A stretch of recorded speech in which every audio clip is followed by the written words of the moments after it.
పవిత్రంగా నన్ను సృష్టించినారు.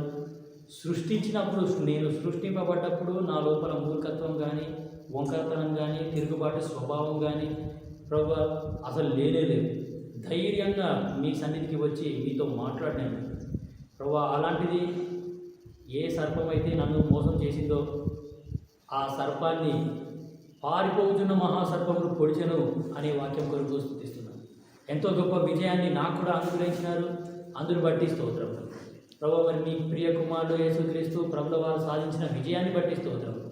మరణాన్ని జయించినాడు, సమాధిని జయించినాడు, జయించి పునరుత్థానుడై తిరిగి లేచి ఇదిగో యుగ యుగములు నేను సజీవుడనై ఉన్నాను అని అందరికీ కనబరుచుకున్నాడు. అందుని బట్టి కూడా స్తోత్రం. పరలోకపు తండ్రి, మరి నాయన ఆరాధన చేయుట ద్వారా ప్రభు మరి నా చేతి పనిని మీరు దీవిస్తారు. ఆరాధన చేయుట ద్వారా ప్రభు మరి నన్ను, నా కుటుంబాన్ని, నా తర్వాత నా తరాన్ని మొత్తాన్ని మీరు దీవిస్తారు ప్రభు. ఆరాధన చేసే వాళ్ళే దీవింపబడ్డ ప్రజలు ప్రభు. మరి అందుని బట్టి కూడా స్తోత్రం. నేను మిమ్మల్ని ఆరాధన చేస్తే బూదిగంత నివాసులు అందరూ మీ అందరూ భయభక్తులు నిలుపుతారు. అద్భుతమైన వాగ్దానం అనుగ్రహించినారు. వ్యక్తిగతంగా నాకు, నా కుటుంబం పట్ల చేస్తున్న మేలకై స్తోత్రాలు, ఇచ్చిన రక్షణకై స్తోత్రము. నిజంగా మీ కుమారుణ్ణి భయంకరంగా పొడిచినారు. ఆ యొక్క శిలువలో పొడిచి పొడిచి పొడిచి చంపేసినారు మీరు. ఆయనను నలుగగొట్టుటకు తండ్రికి ఇష్టమాయను అనే వాక్యంకై స్తోత్రాలు. నిజంగా ఆ యొక్క శిక్ష నేను భరించాను ప్రభువా. ఆయనను మీరు నా పట్ల మీ ప్రేమని వెల్లడిపరిచినారు. నేను ఇంకా పాపాత్మనై ఉండగానే క్రీస్తు నా కొరకు చనిపోయినాడు. అందును బట్టి స్తుతిస్తున్నాను. పాపినైన నా పట్ల మీరు చూపించిన దయా, జాలి, కనికరాన్ని బట్టి హృదయపూర్వకంగా మిమ్మల్ని స్తుతించి ఆరాధించి కనపరుస్తూ వాక్యం ఇచ్చినారు, మరి నాయన సంఘం ఇచ్చినారు, సహవాసం ఇచ్చినారు, ఆత్మీయంగా ఎదిగింపజేస్తున్నారు, పోషిస్తున్నారు. అందును బట్టి కూడా స్తుతించి ఆరాధించి కనపరుస్తూ చేసిన మేళ్ళన్నిటికై నేను మీకు ఏమీ అర్పించలేక ఉచితంగా ఇచ్చిన రక్షణ పాత్రను చేతబట్టినది. ఈ నా కొద్ది స్తుతి ఆరాధన యేసు నామమున మీకే సమర్పిస్తున్నా తండ్రి. లేచి నిలబడి మళ్ళీ అదే పాట పాడదాం. యేసు నామం మనోహరం అనే పాట 2-3 చరణాలు పాడదాం.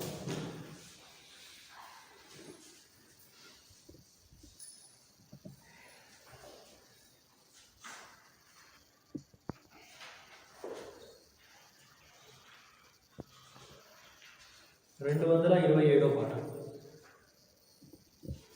యేసు నామం మనోహరం ఎంతో అతి మాధురం పరమునందైనా ఇహమునందైనా వేరే నామమే లేదు. పరమునందైనా ఇహమునందైనా వేరే నామమే లేదు. కల్వారి గిరిలో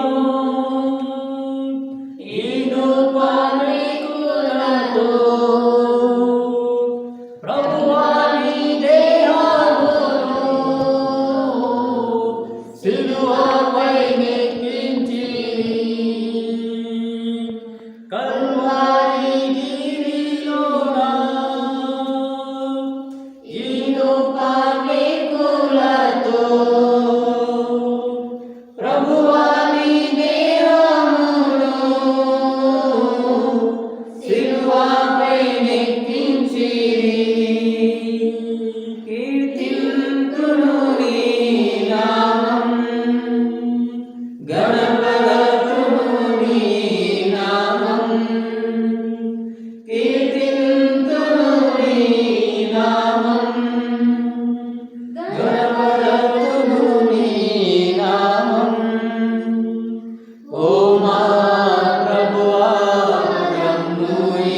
ప్రేమ గల మా పరలోకపు తండ్రి, ఎంతో అద్భుతమైన ఆరాధన సమయాన్ని మీరు మాకు అనుగ్రహించినందుకు స్తోత్రం. మా ఆరాధనల చేత మీరు తృప్తి చెందినారని నమ్మి స్తుతిస్తున్నాం. మా ఆరాధనలు మీరు అంగీకరించినందుకు కూడా స్తోత్రం. పరలోకపు తండ్రి, మరి ప్రభువా, ఇప్పుడు ఎంతో గంభీరమైన సమయానికి మేము వచ్చి ఉంటున్నాము. ఈ యొక్క రొట్టెలో ద్రాక్షారసంలో పాలు పొందక మునుపు మాకు కావాల్సిన హెచ్చరికలు మాకు అనుగ్రహించవలసిందిగా కోరుకుంటున్నాం. యోగ్యమైన విధానంలో మా హృదయాన్ని మేము పరీక్షించుకొని సరి చేసుకొని ప్రభా కడగబడి ఇందులో పాలు పొందేలాగున సహాయం చేయండి.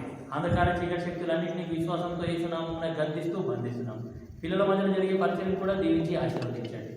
పరలోకపు తండ్రి, మీ ప్రజల గమనం మీ పైన, మీ వాక్యం పైన ఉండేలాగున సహాయం చేస్తురండి. వాక్యం మీది, సంఘం మీది, ప్రజలు మీ వారు, దర్శించేది మీరు, సంధించేది మీరు, ఆకర్షించేది మీరు, హృదయాలు మార్చేది మీరు.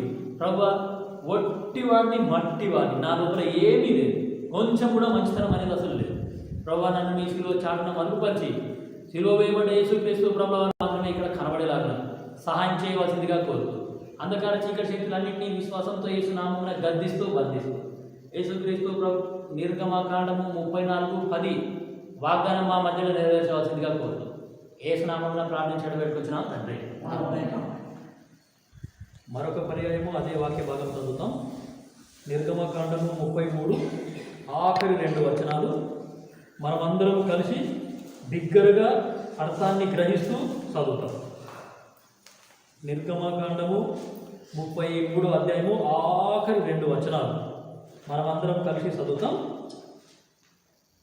మీ భాగాన్ని మీరు ప్రార్థనాపూర్వకంగా స్పష్టంగా అర్థాన్ని గ్రహిస్తూ జాగ్రత్తగా చదవవలసిందిగా ప్రభు పేరిట మనం చేస్తున్నాం. నిర్గమకాండము 33 ఆఖరి 2 వచనాలు. నా మహిమ నిన్ను దాటి వెళ్ళుచుండగా ఆ బండ సందులో నిన్ను ఉంచి నిన్ను దాటి వెళ్ళు వరకు నా చేతితో నిన్ను కప్పెదను. నేను నా చెయ్యి తీసిన తర్వాత నా వెనుక పార్శ్వములు చూచెదవు, కానీ నా ముఖము నీకు కనబడదని మోషేతో చెప్పాను. యాకోబు రాసిన పత్రిక 4వ అధ్యాయము 8వ వచనం. అందరం కలిసి చదువుతాం గట్టిగా. నూతన నిబంధనలో యాకోబు రాసిన పత్రిక 4వ అధ్యాయము 8వ వచనాన్ని మనమందరము కలిసి గట్టిగా బిగ్గరగా ప్రార్థనాపూర్వకంగా అర్థాన్ని గ్రహిస్తూ చదువుతాం. దేవుని యొద్దకు రండి, అప్పుడు ఆయన మీ యొద్దకు వచ్చును. పాపులారా, మీ చేతులను శుభ్రం చేసుకోండి, విమనస్సులారా మీ హృదయములను పరిశుద్ధపరచుకొనుడి. ఇది సో ఆదివారం వెంబడి ఆదివారము, ప్రతి ఆదివారము సంఘంగా మనము కూడుకొని ఈ విధంగా దేవుణ్ణి ఆరాధన చేయడం అనేది నిజంగా ఎంతో ధన్యకరమైన సంగతి. ఆరాధన చేస్తున్నాము అంటే ఆరాధన చేస్తే కూడా మనకెంతో సంతోషంగా ఉంటుంది. మన బాధ, మన వేదన అన్నీ మర్చిపోయి అవన్నీ పోతాయి కూడా, అవన్నీ ఏమీ గుర్తుకు రావు. ఆరాధన చేస్తే ఎంతో ఆశీర్వాదం అనేది మనకు ఉన్నది. సో బైబిల్లో ఇర్మియా 32:40, ఇర్మియా 32 అధ్యాయము 40వ వచనం నేను చదువుతున్నాను. దయచేసి గమనించండి. కేవలం మిమ్మల్ని ఆరాధన కొరకు ఎంకరేజ్ చేయడానికి, ప్రోత్సాహపరచడానికి మాత్రమే ఈ యొక్క వచనాలు చూపిస్తున్నాం. సో ఇర్మియా 32వ అధ్యాయము 40వ వచనం నేను చదువుతున్నాను. నేను వారికి మేలు చేయుట మానకుండునట్లు నిత్యమైన నిబంధనను వారితో చేయుచున్నాను. నేను నమ్ముకున్న దేవుడు, మీరు నమ్ముకున్న దేవుడు ఎలాంటి దేవుడు అంటే మేలు చేయుట మానని దేవుడు. ఈ యొక్క బైబిల్ దేవుడు ఎలాంటి వాడంటే మేలు చేయుట మానని దేవుడు. యేసుక్రీస్తు ప్రభువారు ఎలాంటి దేవుడు అంటే మేలు చేయుట మానని దేవుడు. ఏ దేవుని గురించి అయితే నువ్వు వినడానికి వచ్చినావో, ఏ దేవుని గురించి అయితే నేను ప్రకటిస్తున్నానో, ఏ దేవుని అయితే నేను నమ్ముకున్నావో ఆ దేవుడు ఎలాంటి దేవుడు అంటే మేలు చేయుట మానని దేవుడు. గుర్తుపెట్టుకో. దాని తర్వాత వచనం రాయబడ్డది 32:41 ఇర్మియా. వారికి మేలు చేయుటకు వారి యందు ఆనందించుచున్నాను. నీకు నాకు ఆనందంగా మేలు చేసే దేవుడు ఈయన. ఈ యొక్క బైబిల్ దేవుడు మూలుక్కుంటా, గులుక్కుంటా, సనుక్కుంటా, కోపం విసుక్కుంటా నీకు నాకు మేలు చేసేటోడు కాదు. ఆనందంగా సంతోషంగా మేలు చేసే దేవుడు. మనకు మేలు చేస్తే ఆ దేవుడికి సంతోషం అంట. సంతోషంగా మేలు చేసే దేవుడు. సో ఊకే ఎందుకు వస్తాడు నా దగ్గరికి అని విసుక్కునేటోడు కాదు. ఒకటి, మేలు చేయుట మానని దేవుడు. రెండవది, ఆనందంగా సంతోషంగా మేలు చేసే దేవుడు. 32:42 ఇర్మియా. యెహోవా ఈలాగు సెలవిచ్చుచున్నాడు, నేను ఈ ప్రజల మీదికి ఇంత గొప్ప కీడు రప్పించిన రీతినే నేను వారిని గూర్చి చెప్పిన మేలంతటిని వారి మీదికి రప్పింపబోచు. చెప్పిన మేలు ఖచ్చితంగా చేసే దేవుడు. అది నువ్వు నేను ఒక దేవుడిని నమ్ముకున్నాము అంటే అందుకే యెహోవా తమకు దేవుడుగా గల జనులు ధన్యులు. ఎందుకు నువ్వు నేను ధన్యులము అంటే చెప్పిన మేలు ఖచ్చితంగా చేసే దేవుడు. ఈ లోకంలో కూడా మీకు మేలు చేస్తాము, మీకు మేలు చేస్తాము, మాకు గుర్తుండి, ఈ గుర్తుకే గుర్తుండి అని అంటారు కదా. వాళ్ళు చెప్పిన మేలు ఖచ్చితంగా చేస్తారో లేదో నాకు తెలియదు, కానీ ఈ బైబిల్ దేవుడి గురించి అయితే నాకు తెలుసు. ఈ బైబిల్ దేవుడు చెప్పిన మేలు ఖచ్చితంగా చేసే దేవుడు. అందుకే నువ్వు నేను ఈ యొక్క దేవుడిని ఆరాధన చేయాలి. 31:14 ఇర్మియా 31వ అధ్యాయము 14వ వచనము. క్రొప్పుతో యాజకులను సంతోషపరచెదను, నా జనులు నా ఉపకారములను తెలిసికొని తృప్తి నొందుదురు. నీకు నాకు తృప్తిగా మేలు చేసేది. ఓ సాల్ ప్రభా, ఇప్పటికి ఉన్న మేళ్ళన్నీ చాలు, ఇక చాలు, నాకు ఈ మేళ్ళన్నీ చాలు, ఇక నాకు ఇంకా ఏ మేలు వద్దు, ఇప్పటికి చాలు. నీ మేళ్ళన్నిటితో నేనేమైపోయినా తృప్తి చెంది, నాకు చాలైంది, సరిపోయింది, ఈ మేళ్ళన్నీ చాలు. నీకు నాకు తృప్తిగా మనము తృప్తి చెందే అంత వరకు మనకు మేలు చేసే దేవుడు. ఇంత అద్భుతమైన దేవుణ్ణి నువ్వు నేను నమ్ముకున్నాను.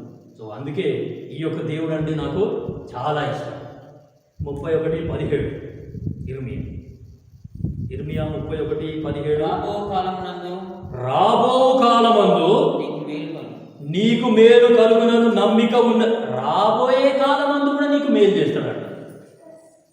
ఇప్పటిదాకా చేసిన మేళ్ళన్నీ సరిపోవని రాబోయే కాలమందు కూడా నీకు మేలు చేస్తాడు. ఎంత అద్భుతమైన వాగ్దానం ఇది. సో ఏ మానవుడికైనా సరే వానికి ఫ్యూచర్ గురించే మస్తు కంగారు ఉంటుంది, రాబోయే కాలం గురించి మస్తు చింత ఉంటుంది. పిల్లల గురించి కానివ్వండి, వాళ్ళ పిల్లల చదువుల గురించి కానివ్వండి, నా పిల్లలు చదువుతున్నారు మరి వాళ్ళకి ఉద్యోగాలు వస్తాయా రావా, వాళ్ళకి ఎన్ని అవుతాయా కావా, నా సంఘం అనేది అభివృద్ధి చెందుతుందా చెందదా, నలుగురే వస్తున్నారు, ఈ సంఘం ఎప్పుడు డెవలప్ అవుతుంది, రాబోయే కాలం ముందు ఎట్లుంటుంది ఇదంతా అని కంగారు పడుతూ ఉంటే, ఇటువంటి కంగారు పడుతున్న మనకే దేవుడు మంచి వాగ్దానం చేసినాడు. రాబోయే కాలమందు కూడా నీకు మేలు చేస్తాడు. ఎంతో అద్భుతమైన వాగ్దానాలు ఈ యొక్క దేవుడు మనకు అనుగ్రహించినాడు. అందుకే ఈ దేవుడిని మనము స్తుతించడం అనేది అసలు మానకూడదు. ఏ ఒక్కరోజు కూడా స్తుతించడం అనేది మానకూడదు. రాబోయే కాలమందు నీకు మేలు చేస్తా. అందుకే ఈ వాక్యం అంటే నాకు చాలా ఇష్టం. ఈ వాక్యం కోసం నేను అన్నీ వదిలేసాను. అసలు నిజం చెప్పాలి, నా పేరు మాలా హృదయ రంజన్. మేము మాలలు. నేను మా నాయన పేరు మాలా ప్రభు, మా తాత పేరు మా నాయనమ్మ తాత పేరేమో మాల అడివమ్మ, మాల రామయ్య ఎస్సీలో. మా అమ్మమ్మ వాళ్ళేమో బ్యాగరోడు, మా అమ్మమ్మ వాళ్ళు బ్యాగరోడు. మా మా అమ్మకి 2 అన్నలు 2 తమ్ముళ్ళు, 4 గవర్నమెంట్ ఎంప్లాయీస్. వాళ్ళ భార్యలు అంటే ఆ అమ్మ వాళ్ళ అన్నదమ్ములు అంటే మేనమామలు కదా, వాళ్ళ భార్యలు 4 భార్యలు, 4లో 2 గవర్నమెంట్ టీచర్స్, ప్రభుత్వం teachers, government teacher, Telangana state government teachers. మా అమ్మకి 2 చెల్లెళ్ళు ఉన్నారు, వాళ్ళు కూడా గవర్నమెంట్ టీచర్స్. మా నాయన కూడా గవర్నమెంట్ ఎంప్లాయీ, ఓడిఎఫ్లో జాబ్ చేసి రిటైర్ అయ్యాడు మా నాయన. మా పెద్దనాయన రిటైర్డ్ ఎంఆర్ఓ. మా పెద్దనాయన 2 కొడుకులు, వాళ్ళు కూడా సర్కార్ కొడుకులు. మా మేనమామల దగ్గరికి పోయినామనుకో, ఓ ఎంఆర్ఓ, డిప్యూటీ ఎంఆర్ఓ, విఆర్ఓ, తహసీల్దార్, ఆ రెవెన్యూ ఆఫీసర్, ఆ పెద్ద పెద్ద వాళ్ళ డిపార్ట్మెంట్లో చెప్తారు వాళ్ళు. నాది రెవెన్యూ డిపార్ట్మెంట్, నాది ఎడ్యుకేషన్ డిపార్ట్మెంట్, నాది ఇరిగేషన్ డిపార్ట్మెంట్, ఇంకో డిపార్ట్మెంట్. ఈరోజు నేను నా ఈ చేతులతోనే ఆ ఎస్సీ సర్టిఫికేట్ను చించి పడేశాను. బీసీసీ అని బతుకుతున్నాయి. రాబోయే కాలం ముందు నీకు మేలు చేస్తా అని దేవుడు వాగ్దానం చేశాడు. సో నేను బీసీసీ అని సర్టిఫికేట్, నేను యేసుప్రభుని నమ్ముకున్నా, నాకు బీసీసీ అని సర్టిఫికేట్ ఇవ్వండి అని సంగారెడ్డిలో ఎంఆర్ఓ ఆఫీస్లో క్యాస్ట్ సర్టిఫికేట్ అప్లై చేసిన. అప్లై చేస్తే ఆ ఆఫీసర్ నాకు ఫోన్ చేశాడు. మా ఆఫీసర్ నీతో మాట్లాడుతా అంటున్నాడు, నువ్వు ఒకసారి రాయి మా ఆఫీస్కి రావాలి, వెరిఫికేషన్ చేస్తాడంట. నువ్వు ఎందుకు ఇట్లా చేసినావు, ఎందుకు ఎస్సీ సర్టిఫికేట్ వదులుకుంటున్నావు, ఆ ఎస్సీ సర్టిఫికేట్తో ఎన్ని మెయిల్లు ఉన్నాయో నీకేం తెలుసు. ఆ మెయిల్లన్నీ ఆయన నాకు చెప్తాడు అన్నమాట. ఆయన చెప్పిన తర్వాత ఆ మెయిల్లను పట్టుకొని ఈ ఏసులోని కూడా వాడాలి. నేను పోనేలేదు అసలు. వెరిఫికేషన్కి రమ్మన్నారు, పోలేదు. మళ్ళీ రెండోసారి అప్లై చేసిన నేను యేసుప్రభుని నమ్ముకున్నారా నాయన, బాప్తిజం సర్టిఫికేట్ ఉంది నా దగ్గర, నాకు బీసీసీ అని సర్టిఫికేట్ ఇవ్వండి అంటే, ఫస్ట్ సారే నేను రేపు వెరిఫికేషన్కి రమ్మన్నావు, రాలేవు, మళ్ళీ అప్లై చేసాను ఏంటో మళ్ళా పోలేదు. మూడోసారి అప్లై చేస్తే అప్పటికి ఆ ఎంఆర్ఓ ట్రాన్స్ఫర్ అయిపోయాడు, కొత్త ఎంఆర్ఓ వచ్చాడు. ఆ కొత్త ఎంఆర్ఓ ఏం విలువలేడు ఇక వాళ్ళు, వీళ్ళకి ఇచ్చేయండి బాప్తిజం సర్టిఫికేట్ ఉంది కదా ఇచ్చేయండి అని ఇచ్చేసాడు. ఆ బీసీసీ అని సర్టిఫికేట్ రానికి 7 సంవత్సరాలు టైం పట్టింది. 7 years ఐ హ్యావ్ వెయిటెడ్. నేను క్రైస్తవుని అని తెలంగాణ రాష్ట్ర ప్రభుత్వానికి తెలియనికే 7 సంవత్సరాలు టైం పట్టింది. నేను బీసీసీ అని సర్టిఫికేట్ తీసుకున్నాక మా మేనమామలు కానివ్వండి, వాళ్ళ బంధువులు కానివ్వండి, నువ్వు ఆగమైపోతావు రే, నీతో పాటు నీ భార్య కూడా ఆగమైపోతుంది, నీ పిల్లలు కూడా ఆగమైపోతుంది, ఎక్కడ కాకుండా అయిపోతావు నువ్వు. మరి ఇక ఏ శ్లోకం నమ్ముకురా నువ్వు లేదా మన దగ్గర. వాళ్ళ ఇంట్లో శుభకార్యం, ఏదైనా శుభకార్యం అయితే వాళ్ళు పిలుస్తారు. వాళ్ళ ఇళ్ళల్లో శుభకార్యాలకు పోతే వాళ్ళ ఇల్లు కూడా అంత పైకి ఉంటుంది. ఒక గ్రాండ్గా డెకరేషన్ చేస్తారు ఆ ఇంటిని, ఘనంగా వాళ్ళ ఆ శుభకార్యాలు అన్నీ చేసుకుంటారు. చూడరా ఎట్లుందో చూడు, మేము ఎట్లా బతుకుతున్నామో చూడు, నువ్వు ఎట్లున్నావో చూడు. అసలు ఈ సంవత్సరంలో జనవరి 24వ తారీఖు నాకు, నా భార్యకు, నా 2 పిల్లలకు కరోనా వైరస్ పాజిటివ్ వచ్చింది. సరే పాజిటివ్ వచ్చింది, నేనేదో ఉన్నాను, నా పని ఏదో నేను చేసుకున్నాను, తప్పుదా కూర్చోవచ్చు కదా. ఏం యేసుప్రభుని నమ్ముకున్నావు నాకు ఇన్ని సంవత్సరాల సంది. అసలు మన కులంలో నువ్వే యేసుప్రభుకు నిష్ఠగా ఉన్నావు అని అనుకుంటే నీకే పెట్టాడు. ఏం దేవుడు నాకు ఈయనేం దేవుడు. అరే ఒకే ఈ వాగ్దానం నిజంగా నాకు చాలా ధైర్యాన్ని ఇస్తుంది. అసలు రాబోయే కాలమందు నీకు మేలు కలుగునను నమ్మిక ఉన్నది. నాకు 2 బాబులు. నా చిన్న బాబుకి పోయిన సంవత్సరం జూన్ నెల సంధి, పోయిన సంవత్సరం జూన్ నెలలో వానికి ఫస్ట్ సారి ఫిట్స్ వచ్చాయి. అప్పటి సంధి ప్రతి నెల మనకి జ్వరము ఫిట్స్. నాకు వచ్చే జీతం అంతా దవకాలకే పోతుంది. నువ్వు ఆగమైపోడు మాత్రం పక్కరా. నీకు అసలు ₹1 కూడా మిగిలకొచ్చింది, నీకు ఏ వెంట చేసుకోవు. నువ్వు ఆగమైపోడు మాత్రం గ్యారంటీ. అంటే ఇప్పుడు ఏం చేయాలంటే ఈ బైబిల్ పక్కకు పడేసి ఎస్సీ సర్టిఫికేట్ హృదయంలో పెట్టుకోవాలి. అది సంగతి. ఆ ఎస్సీ సర్టిఫికేట్ హృదయంలో పెట్టుకుంటే ఆగమైపోమన్నమాట.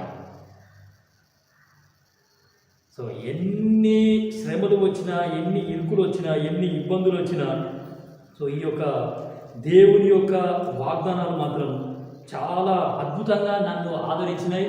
చాలా అద్భుతంగా ఈ యొక్క అసలు దేవుని యొక్క ఏర్పాటు, దేవుని యొక్క పిలుపు ఇప్పటి వరకు నేను మర్చిపోలేదు. రోమా 1:7 చూడండి. రోమీలకు రాసిన పత్రిక 1వ అధ్యాయము 7వ వచనం లాస్ట్ లైన్ చదవండి, పెద్దగా ఉంటుంది అది. మీరును వారిలో ఉన్నవారై యేసుక్రీస్తు వారుగా ఉండుటకు పిలువబడి, యేసుక్రీస్తు వారు. ఎందుకు దేవుడు నన్ను పిలుచుకున్నాడు? ఎందుకు యేసుక్రీస్తు ప్రభువారు నన్ను ఏర్పాటు చేసుకున్నాడు అంటే, యేసుక్రీస్తు వారుగా ఉండుటకు దేవుడు పిలుచుకున్నాడు అంటున్నాడు. ఈ లోకంలో నేను ఎట్లా బతకాలి? క్రీస్తుకు చెందిన వ్యక్తిగా బతకాలి. అది అందుకు దేవుడు నన్ను ఏర్పాటు చేసుకున్నాడు. I belong to Christ. క్రీస్తుకు చెందిన వాడిగా బ్రతకాలి అని దేవుడు నన్ను పిలుచుకున్నాడు. సో అందుకే ఈ పిలుపు మాత్రం నేను ఎప్పుడు కూడా మర్చిపోలేదు. ఈ ఏర్పాటు నేను ఎప్పుడు కూడా మర్చిపోలేదు. సో 73:25 కీర్తన చాలా మంచి వాగ్దానం ఉన్నది. 73వ అధ్యాయము 25వ వచనం కీర్తన. ఆకాశమందు నీవు తప్ప నాకెవరున్నారు? నీవు నాకుండగా లోకంలోనిది ఏది నాకు అక్కర్లేదు. ఈ లోకంలోనిది ఏది? ఓ యేసు ప్రభువా, నువ్వు గనక నాకుంటే ఈ లోకంలోని ఏది వద్దు నాకు. ఈ లోకంలో ఎంత సుఖమని ఉండని, ఈ లోకంలో శరీరాశ ఉండని, నేత్రాశ ఉండని, జీవపు డంబం ఉండని, ఈ లోకం నీకు సంతోషం ఇస్తుంది. ఈ లోకంలో నువ్వు ఆగమైపోవు, మంచిగా సుఖంగా బతుకుతావు. ఈ లోకంలోది ఏది నాకు వద్దు అసలు, నువ్వు ఉంటే చాలు. సో కాబట్టి యేసుక్రీస్తు ప్రభుల వారిని నమ్ముకున్న తర్వాత, సో అంటే మా నాయన రక్షణ పొందినాడు. మా నాయన కూడా రక్షణ పొందినాడు, కానీ ఆయన యేసు తడిపెట్టి వదిలిపెట్టాడు. అట్లనే సో నేను మా అమ్మ ఇద్దరు, నా తర్వాత తమ్ముడు ఉన్నాడు, మా తర్వాత చెల్లెలు కూడా ఉన్నాడు. సో నేను మా అన్న మేమిద్దరమే డీసీసీగా బ్రతుకుతున్నాం. సో కాబట్టి ఎందుకు చెప్తున్నాము అంటే, రాబోయే కాలమందు ఈ దేవుడు మనకు మాట తప్పని దేవుడు, చెప్పిన మేలు ఖచ్చితంగా చేసేది. సో అది సో అందుకనే ఏం చేస్తామంటే, ఆరాధన అనేది అస్సలు మర్చిపో. నాకు ఏమి అంటే, ఇరుకు మార్గము విశాల మార్గం అనే వచనం ద్వారా నేను యేసుక్రీస్తు ప్రభుల వారిని ప్రభువుగా రక్షకుడుగా అంగీకరించడం జరిగింది. 2వ దినవృత్తాంతములు 15:7 బాప్తీస వాగ్దానం. 2వ దినవృత్తాంతములు 15వ అధ్యాయము 7వ వచనం నా బాప్తీస వాగ్దానం. 2వ దినవృత్తాంతములు కాగా మీరు బలహీనులు కాక ధైర్యం వహించుడి, మీ కార్యం సఫలమగును. సో ఈ వచనం ఇంగ్లీష్లో ఎట్లుంటుందంటే, be ye not afraid, let not your hands be weak, for thy work shall be rewarded. So let not thy hands be weak. So మీ చేతులు బలహీనమని నువ్వు అనుకోవద్దు. నువ్వు నీ ధైర్యాన్ని వదిలిపెట్టకు. ఏ ధైర్యంతో యేసు ప్రభువుని నమ్ముకున్నావు ఆ ధైర్యం అట్లనే ఉండాలి. నీకు ప్రతిఫలం మాత్రం ఖచ్చితంగా వస్తుంది. ఒకటి ఏర్పాటు అయిపోయింది. నేను రక్షణ దేని ద్వారా పొందినాను చెప్పినాను, నా బాప్తిస వాగ్దానం చెప్పినా కదా. సో దేవుడు ఒక ప్రమాణం చేసిండు నాకు, నేను దేవునికి ఒక మాట ఇచ్చినాను. లూకా సువార్త 9:61. లూకా సువార్త 9వ అధ్యాయము ఆఖరి 2 వచనాలు. లూకా సువార్త 9వ అధ్యాయము ఆఖరి 2 వచనాలు చదువుతాం. ఆయన మీరే వారికి భోజనం పెట్టినని వారు చెప్పగా, వారు మన యొద్ద 5 విధములు అది కాదు 9వ అధ్యాయము లూకా సువార్త ఆఖరి 2 వచనాలు. నీ వెంట వచ్చేదని కానీ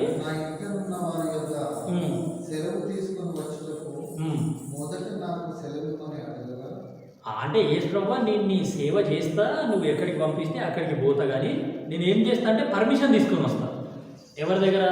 మా అమ్మ నాయన దగ్గర. మా అమ్మ నాయన దగ్గర అనుమతి తీసుకొని వస్తా. నేను నీ వెంట వస్తాను, నిన్ను వెంబడిస్తాను, నువ్వు చెప్పినవన్నీ చేస్తాను, కానీ ఎవరి అనుమతి కావాలి నాకు? అమ్మ నాయన అనుమతి కావాలి. యేసు ప్రభు ఎంతో మంచిగా చెప్తున్నారు కూడా. మరి ఒకడు, ప్రభువా నీ వెంట వచ్చేదను కానీ నా ఇంటనున్న వారి యొద్ద సెలవు తీసుకొని వచ్చుటకు మొదట నాకు సెలవిమ్మని అడుగగా, యేసు నాగటి మీద చెయ్యి పెట్టి వెనుక తట్టు చూచువాడెవడును దేవుని రాజ్యమునకు వారసుడు కాడని వానితో చెప్పాను. నాగటి మీద చెయ్యి పెట్టి వెనుక తట్టు చూచేవాడు. ఓ వెనకాల మా అమ్మ ఉంది, మా నాయన ఉన్నారు, మా బంధువులు ఉన్నారు, వాళ్ళందరూ విడిచిపెట్టి రావాలా నేను? దేవుని రాజ్యానికి నువ్వు అసలు వారసునివి కానే కావు. గుర్తుపెట్టు.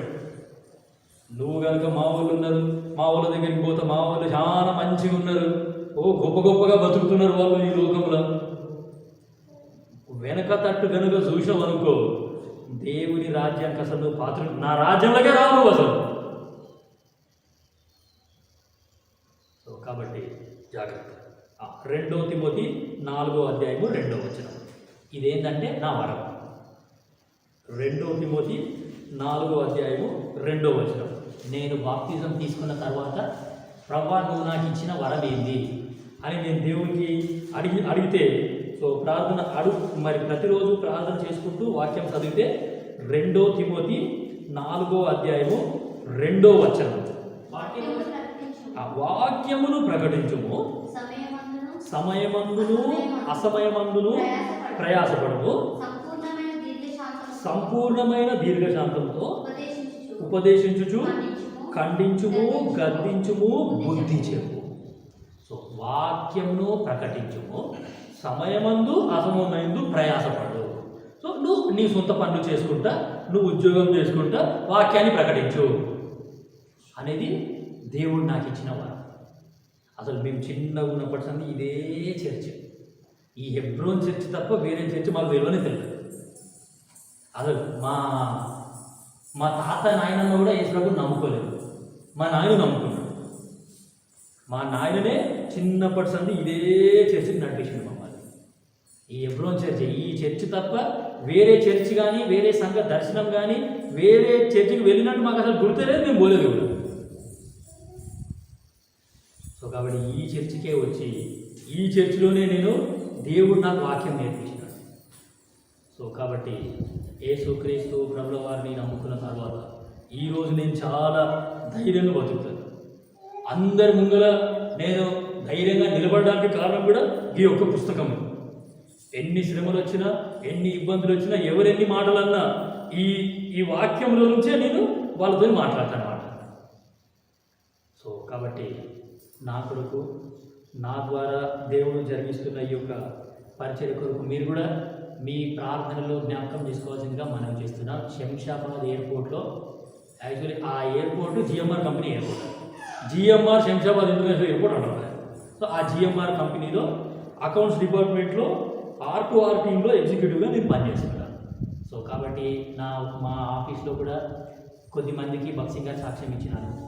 ఇంత గొప్ప రక్షణ అనే పుస్తకం ఇచ్చినాను. యెహోవా స్వరం అనే పుస్తకం కూడా కొద్దిమందికి ఇచ్చినాను. నేను అంటే ఆఫీస్ టైమింగ్స్లో కాదు, వాళ్ళతో మాట్లాడిన తర్వాత వాళ్ళ రూమ్కి పోయి వాళ్ళని కలిసి వాళ్ళతో మాట్లాడి వాళ్ళకి ఇచ్చినాను. సో నా ద్వారా జరిగిస్తున్న ఈ యొక్క పరిచర్య కొరకు మీరు దయచేసి పరిచర్య ఫలించాలని మీ ప్రార్థనలో నన్ను కూడా జ్ఞాపకం చేసుకోవాల్సిందిగా మనం చేస్తున్నాం. సో మరీ ప్రాముఖ్యంగా నా చిన్న బాబు ఊకే మన శుక్రవారం రోజు కూడా వాడిని పెట్టి వచ్చేది. వానికి జ్వరం వచ్చిందని దవాఖాన దూరుకొని పోయినా, నేను సూది ఇప్పించుకొని తీసుకొని వస్తున్నా. ఆ ఆటోలోనే వాడు అన్కాన్షియస్లోకి వెళ్ళిపోయాడు. ఇంటికి వచ్చి వాని చేతిలో ఎత్తుకుంటే వానికి సోయలేదు అసలు. వాడిని టోటల్లీ అన్కాన్షియస్లోకి వెళ్ళిపోయాడు. ఒక్క 10 నిమిషాలు వాడిని అట్లా ఒక పక్కకు పండబెట్టినాము. పండబెట్టిన తర్వాత గట్టిగా ఊపిరి పీల్చినాడు. అప్పుడు బాణం పోయాను, మళ్ళీ దవాఖాన పోయాను. సో కాబట్టి వానికి ఊకే జ్వరము ఫిట్స్. నా వచ్చే జీతం అంతా దవాఖానకే పోతుంది. నేను నా భార్యకు చెప్పినా కూడా ఏం పర్వాలేదు, నువ్వేం కంగారు పడు, పైసలు పోతే పోయాను. సో నా యొక్క ఇంటి పేరు మాల అనే ఇంటి పేరుని యేసులో ఏం చేసినాడు అంటే సొలొమోన్ అని మార్చేసినాడు. సో నా 2 పిల్లలకి నేను మాల అని పెట్టలేదు. ఆ మాల అనే పేరు కానీ ఈ అమ్మాయిని కూడా పెట్టలేదు. జెషువా సొలొమన్ పెద్దోడి పేరు, జెషురూన్ సొలొమన్ చిన్నోడి పేరు. సో యోహాను సువార్త 14:27 మా 2015 సంవత్సరం మా కుటుంబ వాగ్దానం. అప్పుడు నా భార్య 7 నెలల్లో ప్రెగ్నెంట్. జనవరి 1 వాగ్దానం తీసుకున్నాను, శాంతి మీకు అనుగ్రహించి వెళ్ళుచున్నాను, నా శాంతినే మీకు ఇస్తున్నాను. సో అందుకే ఆ పుట్టిన బాబుకి వానికి ఏం చేసినామంటే సొలొమోన్ అని పేరు పెట్టాం. సొలొమోన్ అంటే శాంతి అని అంటారు. సో కాబట్టి నా కొరకు, నా సాక్ష్యం కొరకు, నా పరిచర్య కొరకు మీ ప్రార్థనలో జ్ఞాపకం చేసుకోండి. నా చిన్న బాబు కొరకు కూడా ప్రత్యేకంగా ప్రార్థనలో జ్ఞాపకం చేసుకోవాల్సిందిగా చదువుకున్న లేఖన భాగానికి మనం వస్తాము. యాకోబు 4:8 దేవుని యొద్దకు రండి, అప్పుడు ఆయన మీ యొద్దకు వచ్చును. పాపులారా మీ చేతులు శుభ్రం చేసుకొనుడి, ద్విమనస్కులారా మీ హృదయములను పవిత్రపరచుకోండి. సో ఇప్పుడు మనం ఏ సమయానికి వచ్చినాము అంటే మన చేతులని శుభ్రం చేసుకునే సమయానికి వచ్చినాము.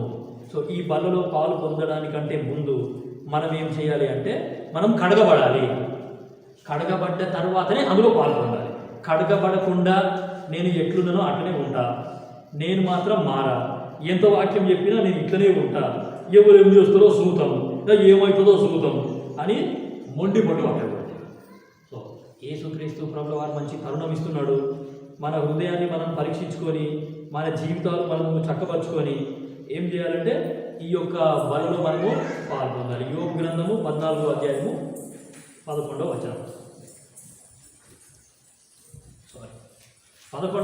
11వ వచనం.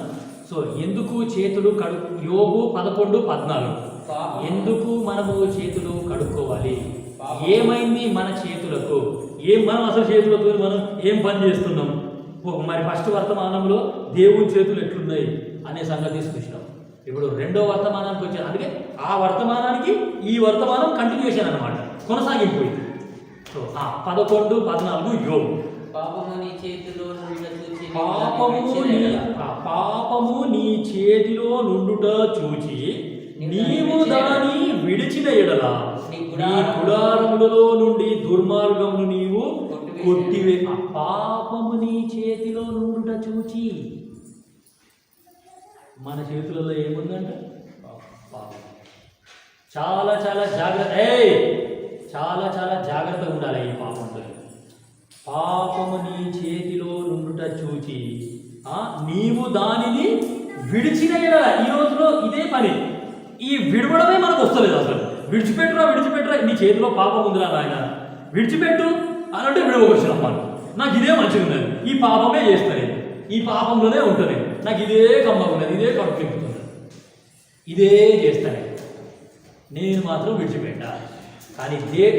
కానీ దేవుడు కోరుకుంటుంది ఏంటి అంటే పాపము నీ చేతిలో నుండుట చూచి నీవు దానిని విడిచిన ఎడల. వదిలిపెట్టు. నీ చేతిలో పాపం ఉంది, ఆ పాపాన్ని వదిలిపెట్టు. ఇప్పుడు ఏం చేస్తామంటే ఆదాము ఉన్నారు కదా, ఆదికాండం 3వ అధ్యాయం మనందరికీ మంచిగా తెలుసు కదా. ఆ దేవుడు ఏం చేసినాడు, వాళ్ళిద్దరినీ ఒక తోటలో పెట్టినాడు. ఈ తోట వృక్ష ఫలములన్నీ మీరు తినేసేయండి, ఏం ప్రాబ్లం లేదు అని అన్నాడు.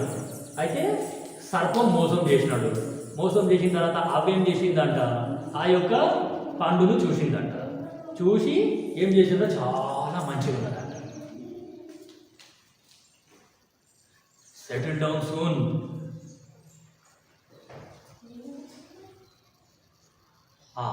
సో ఆ యొక్క పండుని అవ్వ చూసిందంట. చూస్తే చాలా మంచిగా ఉందంట. చూడడానికి ఏం చేసింది, ఆ చెయ్యి సాపి ఆ పండుగ తీసుకున్నదంట. ఇప్పుడు అవ్వ చెయ్యికి ఏమంటున్నది? అంతేనా? దేవుని ఆజ్ఞను అతిక్రమించేసింది. చెయ్యి సాపి ఆ పండుగ తీసుకున్నది. చేతికి పాపం అంటుకున్నది. చేతికి పాపం అంటుకున్నదాకా మంచుకునే ఉన్నది. అదే నోట్లో పెట్టుకున్నది. ఇప్పుడు పాపం అడిగిపోయింది, లోపలికి పోయింది. చెయ్యి అపవిత్రం అయిపోయాయి, దాని తర్వాత లోపల కూడా అపవిత్రం అయిపోయాయి. సరే, నువ్వు తిన్నావు, నేను నోట్లో పెట్టుకున్నావు, మంచిగానే ఉన్నది. ఆమె తీసుకొని పోయి ఇదే చేయితో అదే పండు భర్త చేసేట. ఇప్పుడు భర్త చేయికి ఏమంటుకున్నాడు?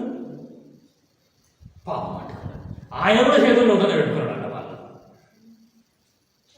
అయిపోయి కాదు. అప్పటి నుంచి స్టార్ట్ అయింది పాపం అనేది. ఇప్పటి వరకు అది కొనసాగుతూనే ఉన్నది, ఇంకా కొనసాగుతూనే ఉన్నది. ఇంకా ఎంత దూరం పోతుందో తెలియదు. అందుకే చేతులు అనేవి చాలా ప్రాముఖ్యం. నేను నా చేతులని చాలా క్లీన్గా నీట్గా పెట్టుకోవాలి. చేతులని కడుక్కోండి అంటే ఏదో సబ్బుతోనో లేకపోతే శానిటైజర్తోనో కాదు, యేసుక్రీస్తు ప్రభుల వారి రక్తంతో కడుక్కోవాలి. అసలు ఇప్పుడు నా చిన్న బాబుకి ఊకే ఫిక్స్ వస్తుందని చెప్పాను కదా. సో డాక్టర్ దగ్గరికి పోతే ఆ డాక్టర్ ఏమన్నాడు, వీనికి ఊకే జ్వరం వస్తుంది, వీడు ఏం చేస్తున్నాడు అసలు ఇంట్లో, మీరు ఇంటిని నీట్గా పెట్టుకుంటలేదా, మురికిలో పోయి ఆడుతున్నాడా, బురదలో పోయి ఆడుతున్నాడా, ఏమన్నా ఊకే నీ బకెట్లలో నీళ్ళల్లో పోయి ఆ నీళ్ళల్లో చేతులు ఇట్లా పెట్టి ఆడుతున్నాడా అని అడిగిన తర్వాత లేదు సార్ చాలా జాగ్రత్తగానే చూసుకుంటున్నాం మేమెందుకు గంతగానం చేస్తాము అని అంటే వీడి చేతులు నోట్లో పెట్టుకుంటున్నాడా అని అడిగాడు. వీడి చేతులు నోట్లో పెట్టుకుంటున్నాడా? పిల్లలందరూ కూడా ఏం చేస్తారు, ఖచ్చితంగా చేతులు నోట్లో పెట్టుకొని తీరాల్సింది.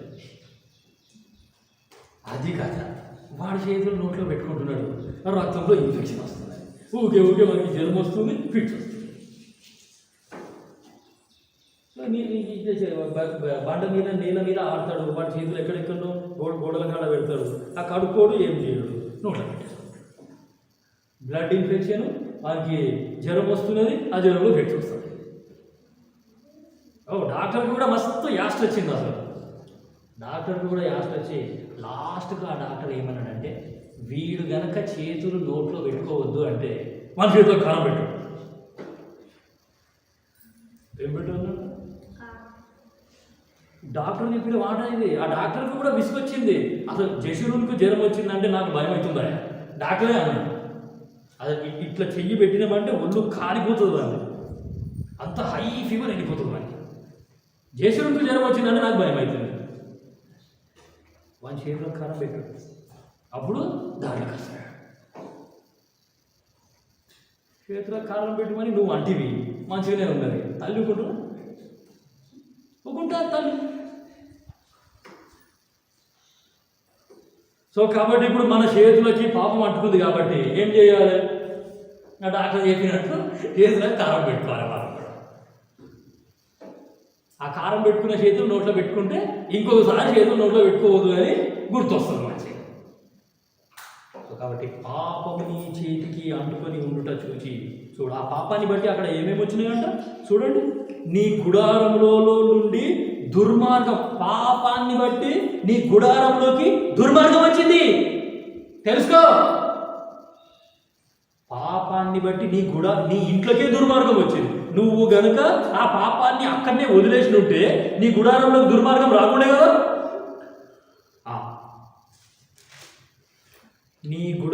నీ గుడారములలో నుండి దుర్మార్గమును నీవు కొట్టివేసాడా, నిశ్చయముగా నిర్దోషివై పాపం అనేది నిన్ను దోషించేసింది. గుర్తుపెట్టుకో, నీ చేయికి పాపం ఉందంటే నువ్వు ఎక్కడ పోతే అక్కడ అది నీతోనే ఉన్నది, నువ్వు దోషివి. ఈ పాపం అనేది నిన్ను దోషించేసింది. దాని తర్వాత నిశ్చయంగా నీవు నిర్దోషివై సంతోషించేదవు. ఈ పాపం అనేది నీ జీవితంలో సంతోషం లేకుండా చేసింది. అర్థమవుతుందా వాక్యం మీకు? పాపము నీ గుడారంలోకి వచ్చేసింది. దాని తర్వాత ఏం చేసింది, అది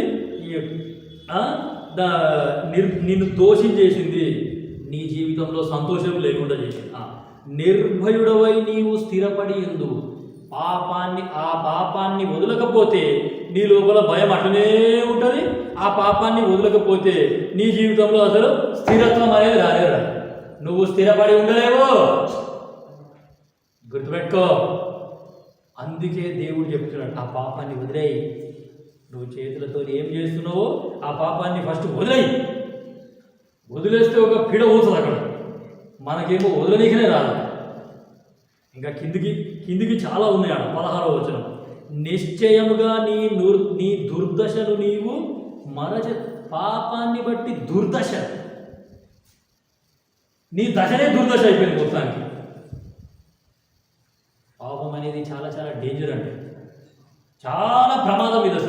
అసలు నేను ఎట్లా పాపం చేస్తానో అసలు నాకు కూడా తెలియదు. అందుకే హృదయాన్ని పరీక్షించుకోవడం అనేది చాలా ప్రమాదం. నిశ్చయముగా నీ దుర్దశను నీవు మరచెదవు. దాటిపోయిన పారు నీటిని జ్ఞాపకం చేసుకున్నట్లు నీవు దానిని జ్ఞాపకం చేసుకునేదవు. అప్పుడు నీ బ్రతుకు మధ్యాహ్న కాల తేజస్సు కంటే అధికముగా ప్రకాశించును.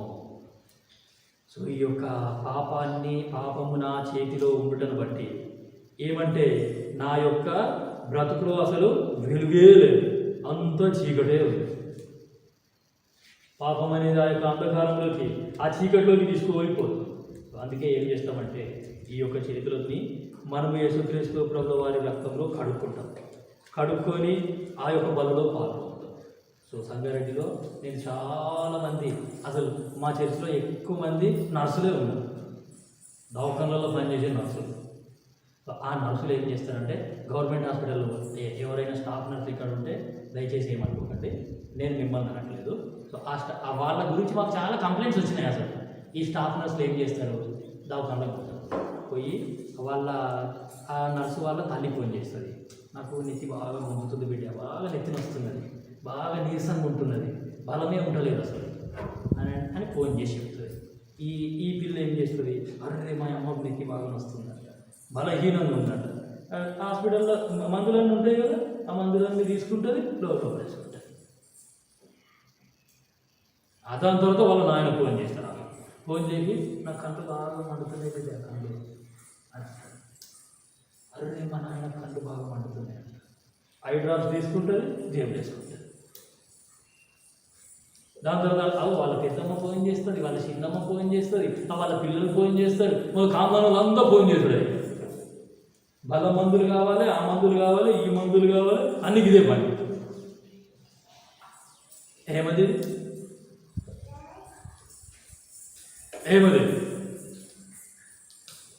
నువ్వు యేసు ప్రభుని నమ్ముకొని ఏ చేతులతో అయితే ఆ బలలో పాలు పొందుతున్నావో అదే చేతులతోని నీది కాని వస్తువుని నువ్వు ఆశిస్తావు. మందులు కొనుక్కోనికి 10 రూపాయలు లేవా నీ దగ్గర? 10 రూపాయలు ఖర్చు పెట్టడానికి కూడా నీకు ఎండకే పోతుందా? 10 రూపాయలు పెడితే మస్తు మందులు వస్తాయి. దొంగతనం చేయాల్సిన అవసరం ఏముంది?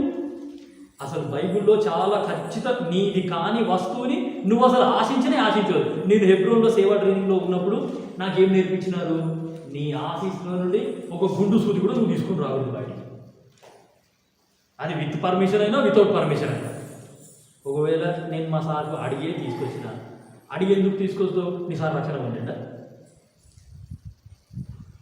భక్తిహీనుల ఆలోచనలు ఎట్లున్నాయో రోజు ఒక సామెత చదివి తెలుసుకో. ఒకవేళ వాడు నీకు ఇచ్చినా వాని ఉద్దేశం వేరు ఉంటుంది. సో కాబట్టి మన చేతులతో మనం ఏం చేస్తున్నాము వెరీ వెరీ ఇంపార్టెంట్, చాలా ప్రాముఖ్యమే. ఒకటి, నా చేతులతో నేను పాపం చేస్తే, నా చేతికి పాపం అంటుకొని ఉంటే దేవుడు చెప్తున్నాడు దాన్ని వదిలేయి. ఇప్పుడు దేవుడు ఇస్తున్న హెచ్చరిక, యు లీవ్ ఇట్, దాన్ని వదిలేయి. ఒకటి, చేతికి పాపం అంటుకొని ఉన్నది. 2 యెషయా 1:15 మీరు మీ చేతులు చాపునప్పుడు మీ చేతులు చాపునప్పుడు మిమ్మల్ని చూడగా నా కన్నులు కప్పుకొందును. మిమ్మును చూడగా నా కన్నులు కప్పుకొందును. మీరు బహుగా ప్రార్థన చేసినను నేను వినను. మీ చేతులు రక్తంతో నిండి ఉన్నవి. చూస్తేవా, ఇది సంగతి. మీ చేతులు రక్తంతో నిండి ఉన్నాయి. నా చేతులకి రక్తం ఉందంట. నిజం చెప్పాలంటే బైబిల్లో దావీదు ఉన్నాడు కదా. సో దావీదు ఏం చేసినాడు, యెరూషలేం మందిరాన్ని నేనే కడతా. ఆ నేనేమో పెద్ద పెద్ద భవనాలలో ఉంటున్నాను, నా ఇళ్ళేమో గొప్పగా ఉన్నాయి, నా భార్యల ఇళ్ళన్నీ గొప్పగా ఉన్నాయి, నా మనవళ్ళు అందరి ఇంట్లో చాలా గొప్పగా ఉన్నాయి, దేవుడు మాత్రం ఒక గుడారంలో ఉండాలనా? నేను దేవుడికి ఒక గొప్ప మందిరం కడతాను అని అన్నీ సిద్ధం చేసి పెట్టిండట మందిరం కట్టడానికి. బైబిల్ గ్రంథంలో రాయబడింది, దేవుడు మందిరం కట్టే బాధ్యత దావీదుకి ఇయ్యలేడంట.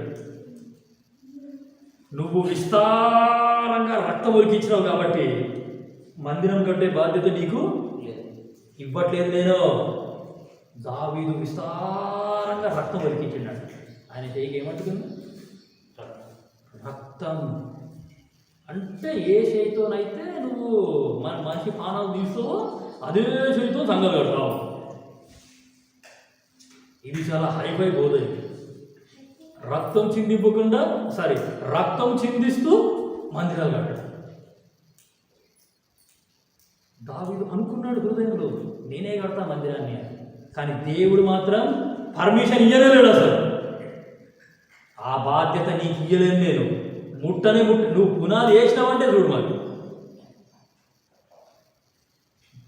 దావీదు చేతికి రక్తం కనబడ్డది దేవునికి. సో కాబట్టి నా చేతికి రక్తం కనుక ఉంటే చాలా చాలా డేంజర్. సో మనం చాలా ఇంకా చాలా ఘోరంగా హత్యలు చేస్తుంటాం. 1 యోహాను 3వ అధ్యాయము 16వ వచనంలో 15వ వచనంలో మంచి మాట రాయబడింది. 1 యోహాను 3:15 నేను గనక సంఘంలో లేకపోతే నా ఇంట్లో నా సహోదరుని మీద ద్వేషం పెట్టుకుంటేనే నరహత్య చేసినట్టు అంట. నేను నా సహోదరుని మీద ద్వేషం పెట్టుకుంటే, పగ పెట్టుకుంటే నరహంతకుడిని నేను. ఏ నరహంతకుడు కూడా దేవుని రాజ్యంలో ప్రవేశించలేడు. గుర్తుపెట్టుకోండి. 1 యోహాను 3:15 రాయబడ్డ మాట. నేను నా సహోదరుని మీద పగ పెట్టుకుంటే, అది సంఘంలో అయినా, సొంత అన్నదమ్ములైనా, ఆత్మీయ సహోదరులైనా. సో సిస్టర్స్ అయితే ఒక సిస్టర్కి ఇంకో సిస్టర్కు పడరాదు, యారాళ్ళకే పడరాదు, అత్తకు కూడలకు పడరాదు. ఇట్లుంటుంది సంసారం. అట్లా పడరాకు వచ్చింది అని అంటే నువ్వు హత్య చేస్తున్నావు అని అర్థం. నీ చేయికి రక్తం అంటుకొని ఉన్నది అని అర్థం. ఆ రక్తం అంటుకొని ఉన్న చేయితోని మనం ఇప్పుడు బలలో పాల్పొందాలన్నమాట. అర్థమవుతుందా మీకు? జాగ్రత్త. ఎటువంటి చేతులు కలిగి ఉన్నాం మనం. సో ఈ బైబిల్లో ఈ చేతులు అనే టాపిక్ నిజంగా చాలా అద్భుతమైన టాపిక్. సో ఈ యొక్క అంశం గురించి చాలా విషయాలు బైబిల్లో ఉన్నాయి. సో 2 విషయాలు మనం చూసినాం. సో ఏంటి అది అంటే, ఒకటి, నా చేతులకి పాపం అంటుకొని ఉందా నేను పరీక్షించుకోవాలి, కడగబడాలి. దాని తర్వాత ఏమి అంటే శుద్ధి చేసుకోవాలి. ప్రభువా నన్ను క్షమించి, నేను వదిలేకపోతున్నా ఈ పాపాన్ని. సో చేతులతో లెక్కలు రాస్తుంటారు, అన్ని దొంగలు రాస్తుంటారు. ఇప్పుడు ఈ రోజులలో ఎంప్లాయీస్ ఏం చేస్తుంటారంటే, ఇప్పుడు మెడికల్ ఇన్సూరెన్స్ కనుక వస్తుంది అనుకో, నేను హాస్పిటల్లో అడ్మిట్ అయితే కంపెనీలో మనకు పైసలు ఇస్తాడు. ఈ దూర హాస్పిటల్ అసలు అడ్మిటే కాదు, ఏం చేయడు. 4 రోజులు మంచిగా సెలవు పెట్టుకొని ఇంట్లోనే పడుకుంటాడు. దవాఖానకు పోయి దొంగ సర్టిఫికేట్ తెచ్చుకుంటాడు. ఆ దవాఖాన నేను అడ్మిట్ అయినా అవి తీసుకొని పోయి ఆఫీస్కి ఇచ్చేస్తాడు. ఆఫీస్లో పైసలు ఇస్తాడు మన పని. అన్ని దొంగ లెక్కలు, అన్ని దొంగ సర్టిఫికెట్లే, అన్ని మన సంతకం పెడతాడు వీడు. What are we doing? So నా చేతులతో నేను ఏం చేస్తున్నా? నా చేతులతో పాపం చేస్తున్నానా నేను? జాగ్రత్త. దాని తర్వాత నా చేతికి రక్తం అంటుకొని ఉందా? నా సంఘంలో ఎవరి మీదైనా నాకు పగ ఉందా? ఎవరినైనా నేను ద్వేషిస్తున్నానా? ఎవరి మీదైనా కోపం పెట్టుకున్నానా? జాగ్రత్త. అమ్మో, దేవుని రాజ్యానికి వెళ్ళలేను నేను. 59:3 యెషయా. ఇది ఒక్కటి చూసుకొని మనం ముగిస్తాం. యెషయా 59:3.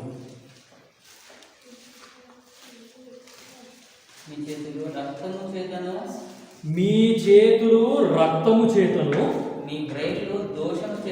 మీ వ్రేళ్ళు దోషము చేతను అపవిత్రపరచబడి ఉన్నవి. మీ చేతులు రక్తము చేతను, మీ వేళ్ళు దోషము చేత.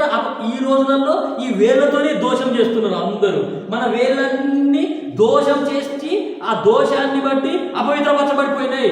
సెల్ ఫోన్ చేతిలో పట్టుకొని కొడుతూనే ఉంటారు. ఆ వీడియో గేమ్స్ చిన్నపిల్లలు కూడా ఆడుతూనే ఉంటారు. ఈ వేళ్ళతోని దోషాల మీద దోషాలు చేస్తూనే ఉంటారు అన్నమాట.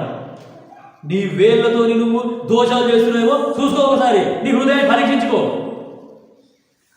ఆ మెసేజ్ రానికి తడువే లేదు, చూసుకుంటారు, ఇట్లా కొట్టేస్తూనే ఉంటారు, వెళ్ళిపోతూనే ఉంటాయి. ఆ ఫోన్ గుయ్యి ఆ మెసేజ్ ఆడికి వాడు మెసేజ్ ఇట్లా పంపిస్తాడు, వీళ్ళు రిప్లై కొడుతూనే ఉంటారు. ఆడు పంపించాడు, వీడు కొట్టుడు. అంత ఫేస్బుక్, యూట్యూబ్, వాట్సాప్, ఇంకొకటి అన్ని. నీ వేళ్ళతోని నువ్వు దోషం చేస్తున్నావేమో గుర్తుపెట్టుకో. ఓసారి నీ హృదయాన్ని పరీక్షించుకో. ఏం చేస్తున్నావు నువ్వు నీ వేళ్ళతోని? జాగ్రత్తగా ఒకసారి చూసుకో. నీ ఆ దోషాన్ని కనుక నువ్వు చేస్తున్నట్లయితే వాటన్నిటిని వదిలిపెట్టు అంటున్నాడు యేసుప్రభు ఈరోజు. సో ఈ హెచ్చరికలన్నీ కూడా మీరు మీ హృదయంలో తీసుకోండి. ఓసారి అంగీకరించండి. మనల్ని మనము తగ్గించుకుంటే ఈ యొక్క దేవుడు మనల్ని హెచ్చిస్తాడు. ఈ యొక్క బైబిల్ దేవుడు ఏమి అంటే ఈయన కరుణామయుడు, కృప చూపే దేవుడు, కనికరపడే దేవుడు, జాలిపడే దేవుడు, మనకు అవకాశం ఇస్తున్నాడు. సో మనము ఈ యొక్క దేవుణ్ణి ఏం చేస్తామంటే దేవుని యొక్క హెచ్చరికలని అంగీకరిస్తాం. సో చాలామంది విశ్వాసులు ఇట్లా వాక్యం చెప్తున్నప్పుడు మేమంతా మంచిగానే ఉన్నాం, ఈ వాక్యం మాకు కాదు, ఆ వాక్యాన్ని మొత్తం పెడచిగా పెట్టేస్తారు పూర్తిగా. మా గురించి అసలు చెప్పలేక వచ్చేయండి, మేమంతా మంచిగానే ఉన్నాం, మాకేమైంది?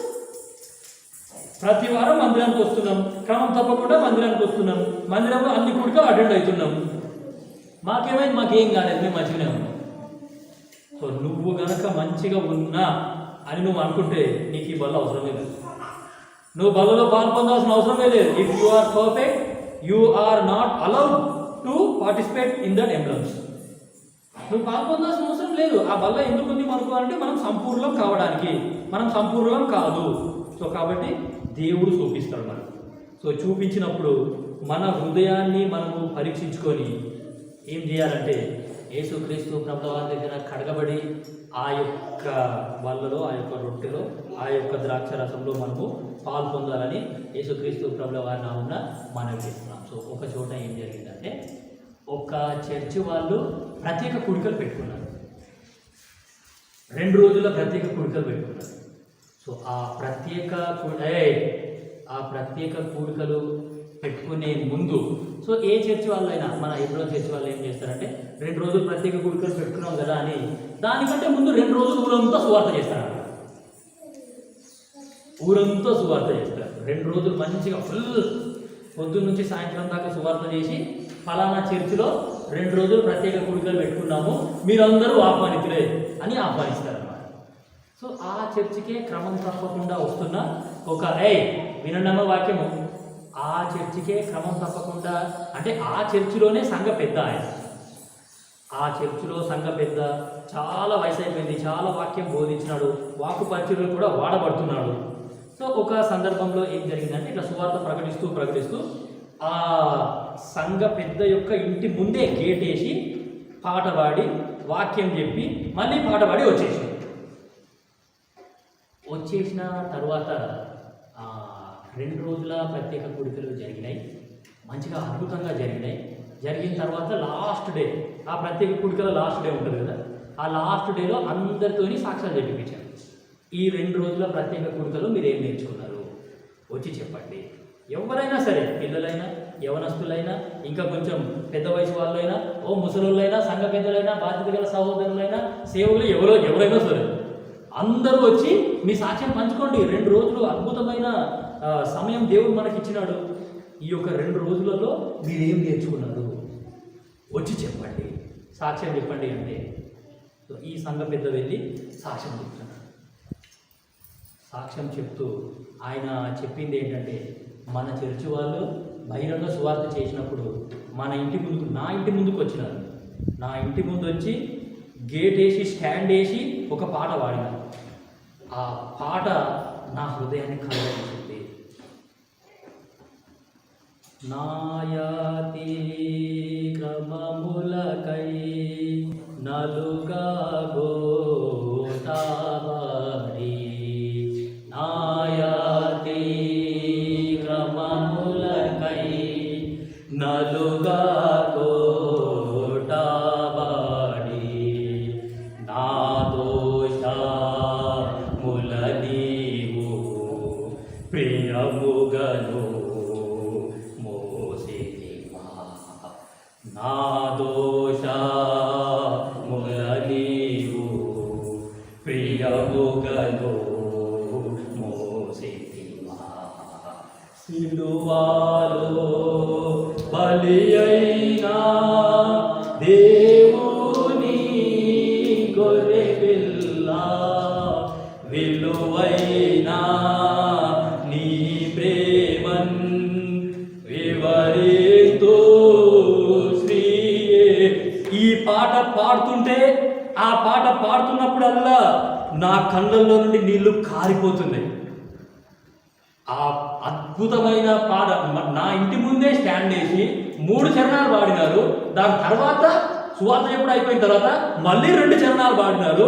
ఆ పాట వింటుంటే నా కళ్ళలో నుండి నీళ్లు కారిపోతున్నాయి. కారిపోయి కారిపోయి కారిపోయి నేను వేసుకున్న అంగి కూడా తడిచిపోయింది. యేసుక్రీస్తు ప్రభుల వారు ఎంతో గొప్ప త్యాగాన్ని ఆయన నీ కొరకు అసలు ఆ సాక్ష్యం విన్న తర్వాత నాకేమనిపించిందంటే అసలు ఆయన మొత్తం వయసు అయిపోయింది ఆయనది. ఆయన నడవనికి కూడా రావట్లేదు. ఇంక మహా అంటే ఇంకొక 6 months లేకపోతే 1 year బతుకుతాడు ఆయన. ఆ ఏజ్లో కూడా ఆ యొక్క పాటని, ఆ యొక్క యేసుక్రీస్తు ప్రభుల వారి శ్రమలని అంత అద్భుతంగా ఆయన రుచి చూడగలిగినాడు అంటే ఎంత అద్భుతమైన ఆరాధన ఆయన చేసింటాడు దేవునికి. ఎన్నోసార్లు చర్చిలో ఆ పాట పాడుంటాడు, ఎన్నో పర్యాయములు ఆ యొక్క పాట ఆయన కూడా పాడుంటాడు. కానీ ఆ ప్రత్యేకమైన సందర్భంలో ఆ పాట చర్చి వాళ్ళు పాడుంటే కళ్ళల్లో నుండి నీళ్ళు మొత్తం కారిపోయాయి. ఆయన వేసుకున్న అంగే తడిచిపోయిందంట. సో యేసుక్రీస్తు ప్రభుల వారు చేసిన ఆ యొక్క త్యాగం అది వృధా అయిపోవద్దు. నీ విషయంలో, నా విషయంలో యేసుక్రీస్తు ప్రభుల వారి ఉద్దేశం కూడా అదే.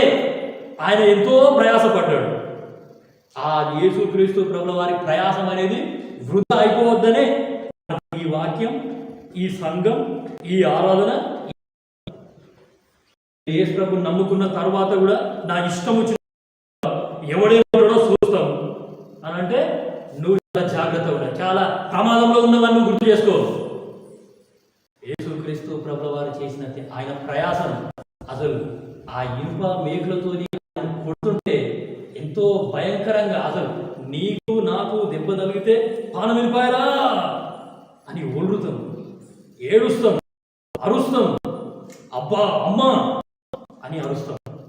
బైబిల్ గ్రంథంలో రాయబడింది ఆయన నోరు తెరవలేడు, అమ్మా అనలేడు, పానం వెళ్ళిపోయారా అని కూడా అనలేడు. ఆయన మెగులు కొట్టినా అనలేడు, ఆయన నోరు తెరవలేడు.